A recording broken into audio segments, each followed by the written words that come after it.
শহীদ মিনারে ফুল দেয়া যাবে কিনা। ফুল দিলে আসলে একটা শ্রদ্ধা দেখানো হয়, কিন্তু এটাও এক ধরনের শিরকি কাজের দিকে চলে যায় আস্তে আস্তে, তো এটা ঠিক না। জামাতে ইসলামীর আমির ডাক্তার শফিকুর রহমানের নেতৃত্বে শহীদ বেদিতে পুষ্পস্তবক অর্পণ করা হচ্ছে।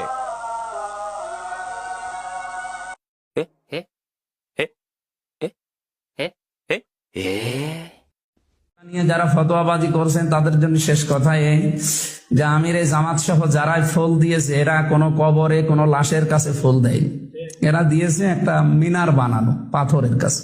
তো এটা কিছু কিয়াস আছে, এই যে আমরা শয়তানকে যে পাথর মারি ওখানে কি শয়তান আছে? কি আছে? এটা পাথরের পিলার বানানো, তো ওইটাকে যদি শয়তান মনে করে মারা যায়, তো এই জায়গায় তো আমরা মানে ইবাদত মনে করে যাইনি কেউ।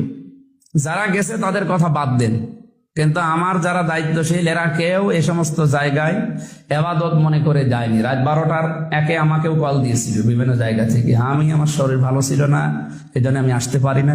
আর গেলেও আমরা ইবাদত মনে করে আমরা আসতামও না। তো শ্রদ্ধা জানাতে হয়, রাষ্ট্রের একটা নিয়ম আছে, দায়িত্বে থাকলে সেই এই জন্য ওই বিষয়গুলো নিয়ে আগামীতে আমার মনে হয় কেউ। জাযাকুমুল্লাহ খাইরান।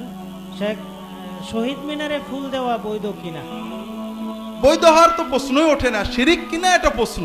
জি, বিষয় হলো শহীদ মিনারে কেন ফুল দেব না, এটা বাঙালি সভ্যতা। বাঙালি কখনো শহীদ মিনারে ফুল দিনি, শ্রীকৃষ্ণও দিইনি, রবীন্দ্রনাথ ঠাকুরও না, না এটা ইসলামের কিছু। শহীদ মিনার নামে একটা কোনো চিহ্নিত জায়গা থাকবে, সেখানে যে আমরা কিছু দিলে শহীদরা পাবে। যদি আমি আস্তিক হই তাহলে শহীদদেরকে কিছু দিতে হবে ধর্মের মাধ্যমে। আরে নাস্তিক হই তাহলে শহীদরা মরে ভূত হয়ে গেছে, মরার পর তার কিছু নেই। আমাদের উচিত ছিল ওদের মরা দেহগুলো কেটে কুটে গোশত খেয়ে নেওয়া। এই মাটির তলে দিয়ে পচায় নষ্ট করা এটা মানবতার ক্ষতি হয়েছে। বিষয় হলো যদি আমরা শহীদদের কল্যাণ চাই ধর্মের মাধ্যমে করতে হবে। আর যদি শহীদদের প্রতি আমাদের ভালোবাসা চাই, এটার জন্য আরো অনেক পথ আছে। এই শহীদ মিনার বানানো, মিনারে ফুল দেওয়া, এগুলো সব অন্যান্য ধর্মের ধর্মীয় সংস্কৃতি, এই জন্য এটা বৈধ নয়।